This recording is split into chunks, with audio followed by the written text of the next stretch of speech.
Oke, selamat pagi kelas 7. Ketemu dalam pembelajaran atau pelajaran IPS ya. Untuk kali ini Pak Yudi akan menyampaikan materi melalui video. Jadi mohon diperhatikan, tidak akan beda jauh seperti mungkin nanti di kesempatan yang lain Pak Yudi akan menjelaskan atau kita akan belajar melalui video conference atau Zoom meeting ya. Untuk kali ini kita coba gunakan video. Oke. Sebelum kita masuk ke dalam materi, Pak Yudi harap kalian sudah mendownload buku paket elektronik ya, soft file yang sudah Pak Yudi kirimkan di grup dan membaca-bacanya sedikit. Kita langsung saja masuk ke dalam pembahasan. Grupnya Pak Yudi coba share dulu. Di kelas 7 ini akan ada bahasan apa aja sih? Ya, kalau misalnya kita mengacu dari daftar isi ya, ada kurang lebih 4 bab. Bab pertama yaitu manusia, tempat dan lingkungan. Ya, lalu bab kedua itu ada interaksi sosial dan lembaga sosial. Nah, untuk materi bab 1 dan bab 2 ini nanti akan kita bahas di semester 1 ya. Lalu bab 3 aktivitas manusia dalam memenuhi kebutuhan.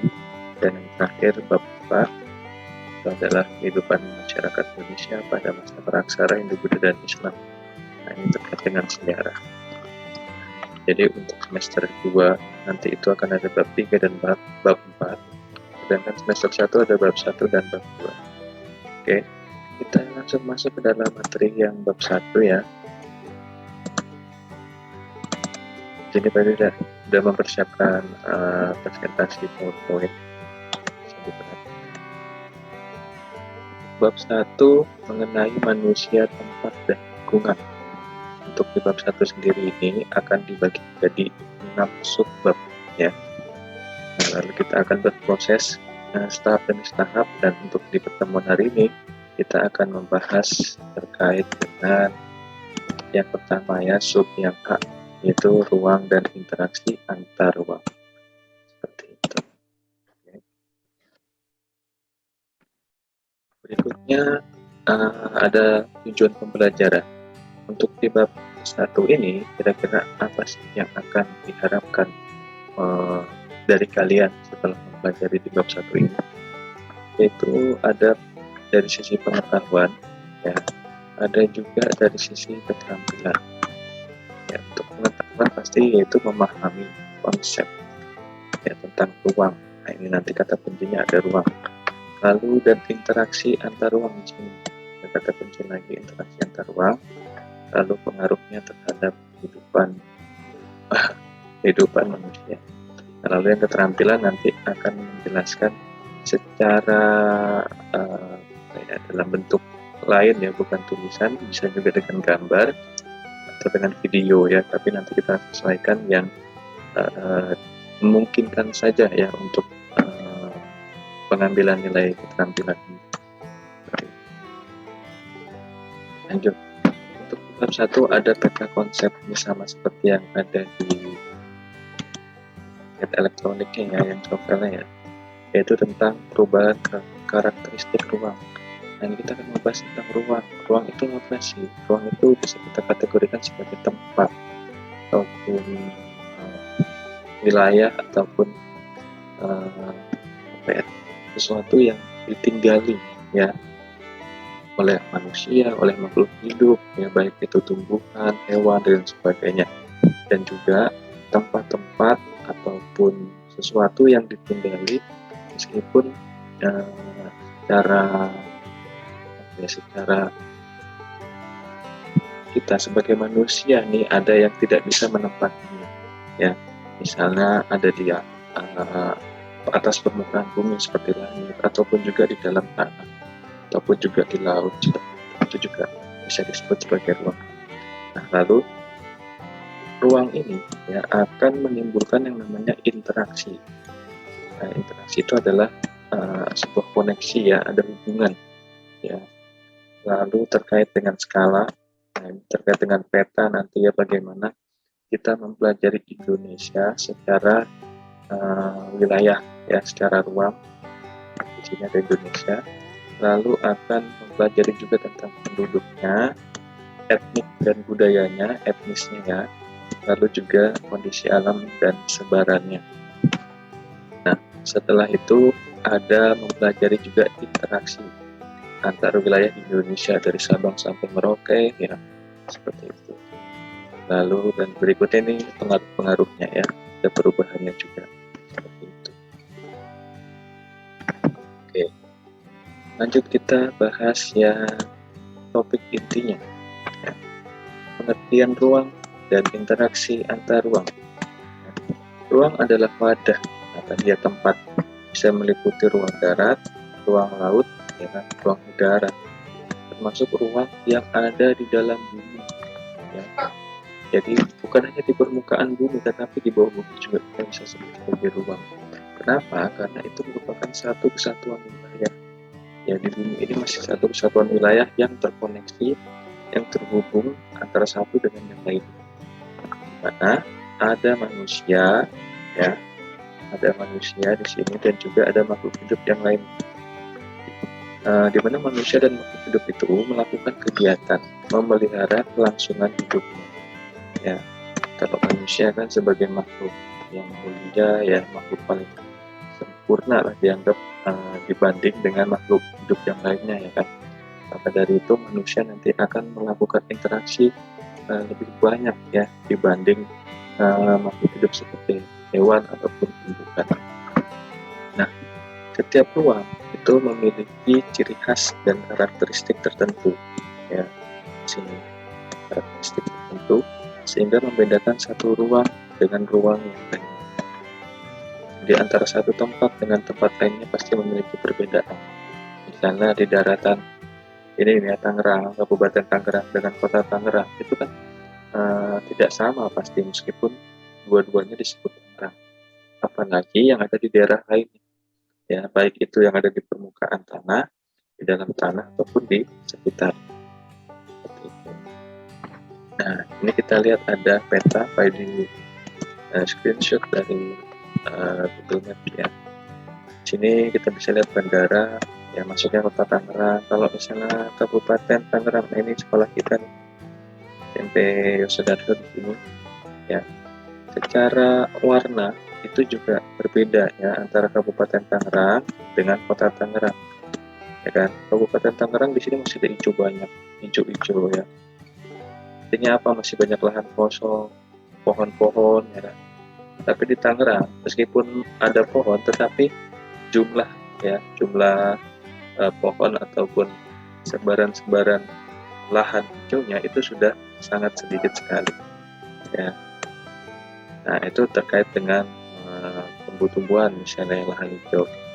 Ada juga terkait dengan sebaran penduduknya, ya. Di sini sudah padat merayap, ya, anak-anak, ya. Sudah, wah, ada rumah semua, nggak kontrakan semua di sini. Tapi di sini masih ada sawah, ya, kebun, banyak sekali, masih banyak tersedia. Apalagi kalau dibandingin sama Jakarta. Kalau Jakarta udah gedung-gedung lantainya sampai puluhan, ya. Kalau di sini mungkin gedung-gedung yang lantainya puluhan tuh masih bisa dihitung dengan jari, ya. Misalnya ada apartemen, ada hotel, dan sebagainya, seperti itu. Nah, jadi bisa dikatakan ruang satu tempat dengan tempat lainnya meskipun berdekatan itu pun memiliki karakteristik yang berbeda, apalagi yang ada di tempat yang jauh, ya. Kesamaannya ada nggak, Pak? Ya, bisa jadi ada, ya, tetapi kesamaan tersebut tidak mutlak, ada perbedaannya juga. Lanjut.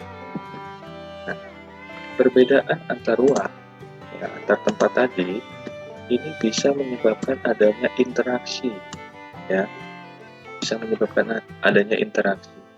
Interaksi itu apa sih? Interaksi merupakan proses timbal balik, ya, feedback yang berpengaruh, di sini harusnya berpengaruh, ya, berpengaruh atau dipengaruhi dari tingkah laku baik secara langsung maupun tidak langsung. Nah, kita ambil contoh di sini yang menjadi subjek atau pelakunya adalah manusia.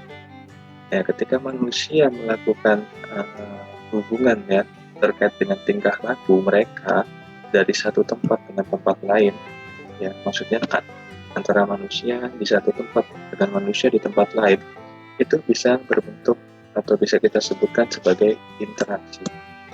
Ya, misalnya Pak Yudi di sini tinggalnya di kota Tangerang, tapi Pak Yudi kerjanya mengajar di Yosudarso di Kabupaten Tangerang. Nah, itu termasuk interaksi ya, interaksi dalam bentuk hubungan antara satu tempat dengan tempat lainnya. Pak Yudi melakukan yang namanya perjalanan, ada interaksi di situ. Oke, contoh-contoh interaksi kita bisa lihat berikut sini ya. Interaksi dapat terjadi di mana-mana. Dapat terjadi di mana-mana. Baik itu mobilitas penduduk, ya, seperti tadi yang Pak Yudi sebutkan, lalu komunikasi masyarakat, ya, seperti misalnya Pak Yudi menghubungi seorang tempat lain yang lokasinya jauh di sana, ya kan, termasuk interaksi, dan juga transportasi. Nah, tadi terkait dengan perjalanan yang Pak Yudi lakukan itu juga terkait interaksi. Ya. Untuk kedepannya, ya, interaksi antar ruang, ya, kita sebut interaksi keruangan atau interaksi antar ruang, ini bisa disebabkan oleh 3 kondisi yang mempengaruhi. Yang pertama adalah untuk saling melengkapi. Ya. Nah, kalau kita kaitkan dengan kehidupan ekonomi ya, nah saling melengkapi ini bisa ditimbulkan akibat antara satu tempat dengan tempat lain ini ada kekurangan dan ada kelebihan. Ya. Lalu terkait dengan kesempatan antara. Kalau kesempatan antara ini terkait dengan bagaimana seorang di satu tempat mendapatkan keuntungan dari tempat lain dengan kesempatan yang memang paling menguntungkan. Ya. Jadi misalnya ada satu orang di kota Tangerang, dia memiliki relasi dengan orang di Kabupaten Tangerang. Tapi di Kabupaten Tangerang ada 2 orang. Dia akan memilih di antara 2 orang ini kira-kira interaksi yang menguntungkan itu yang mana. Ya. Kalau misalnya yang menguntungkan yang di Kabupaten Tangerang yang bagian A, ya maka dia akan memilih yang A. Gitu. Lalu di sini juga ada kemudahan transfer. Transfer artinya terjadi yang namanya perpindahan, ya perpindahan ataupun juga bisa dikatakan transportasi nanti. Ya, kalau kita lihat bagannya nih di sini, kalau misalnya tadi Pak disebutkan secara lisan, di sini ada gambarnya secara tulisan ya, anak semoga semakin memperjelas. Wilayah A, ya, misalnya kota Tangerang di sini. Di kota Tangerang surplus sayuran, surplus artinya memiliki persediaan sayuran yang banyak, tetapi di wilayah A ini sangat sulit untuk mendapatkan ikan. Nah, sebaliknya wilayah B ini surplus ikan punya banyak persediaan ikan, tapi dia defisit atau kurang akan stok sayuran. Maka terjadi interaksi di sini. Secara ekonomi terjadi interaksi jual beli, ya saling melengkapi. Nah, lalu juga di sini ada terkait dengan kesempatan antara. Ya, tadi Pak bilang di sini ada satu orang, misalnya dia surplus sayuran tapi minus ikan, dia akan mencari ikan di tempat yang paling memungkinkan antara sini atau sini.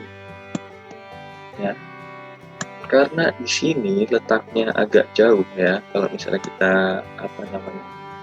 bandingkan jaraknya juga di sini secara tulisan juga secara garis ya, ini letaknya lebih jauh yang B dibanding yang C. Maka dari itu yang A akan mencari ikan di wilayah C atau akan mengambil ikan di wilayah C yang tempatnya lebih dekat. Ya, ketika tempat lebih dekat, maka akan mempengaruhi transfer yang akan dilakukan, ya ataupun semacam transportasi atau ekspedisi yang dilakukan. Kenapa?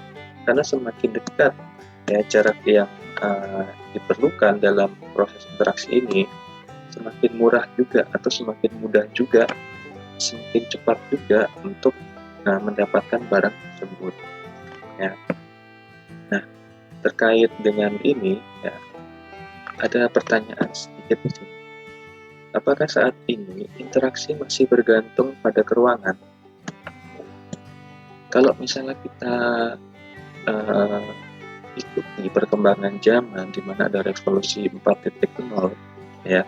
Sekarang globalisasi sudah menembus batas ya, terkait dengan tempat ya, jarak itu sudah tidak menjadi arti ya. Artinya apa? Interaksi ini sekarang sudah tidak terlalu bergantung kepada keruangan. Kenapa? Karena semakin dipermudah antara satu orang di tempat A mendapatkan barang di tempat yang lainnya. Ya, kalau kita ngomongin soal barang, semakin mudah. Ya. Tetapi ketika kita bicarakan di lain tempat atau di tempat-tempat tertentu ya, ternyata masih ada masyarakat yang interaksinya ini tergantung kepada keruangan. Kenapa? Karena adanya kekurangan fasilitas, sarana dan prasarana seperti jalan raya, jalan tol, rel kereta api, pesawat, dan bandar udaranya dan sebagainya. Nah, ini yang mempengaruhi ya. Nah, ketika kita tinggal di kota Tangerang dan ketika kita tinggal di Kabupaten Tangerang yang notabene dekat dengan kota Tangerang dan pusat ibu kota, saya dirasa kita tidak terlalu bergantung kepada keruangan ya. Meskipun ada kendala-kendala karena disediakan sarana, fasilitas dan prasarana, ini semakin dipermudah adanya interaksi ya, seperti itu. Oke, itu saja untuk pembahasan terkait keruangan dan interaksi keruangan atau interaksi antar ya. Apabila ada yang mau ditanyakan, nanti bisa Japri Payudi atau di grup kelas 7 ya. Lalu berikutnya ada evaluasi pembelajaran 5 nomor ya. Silahkan dicatat secara manual atau tertulis, lalu dikerjakan juga di buku tulis. Setelah itu jawabannya dan juga soalnya pasti ya kan, ada diminta tulis soal, silahkan dikirim, diupload di Google Classroom sesuai dengan waktu yang disediakan saat PJJ IPS ya. Apabila ada kendala atau kesulitan, silahkan japri ataupun komunikasi langsung dengan Pak Yudi. Oke, terima kasih. Demikian untuk pembelajaran hari ini. Selamat melanjutkan mengerjakan. Semoga apa yang kita bahas hari ini bisa bermanfaat dan evaluasi pembelajaran ini juga bisa memberikan pengaruh ya bagi kalian terhadap bagaimana berpikir, bagaimana menganalisis seperti itu. Oke, terima kasih. Selamat siang. Sampai jumpa.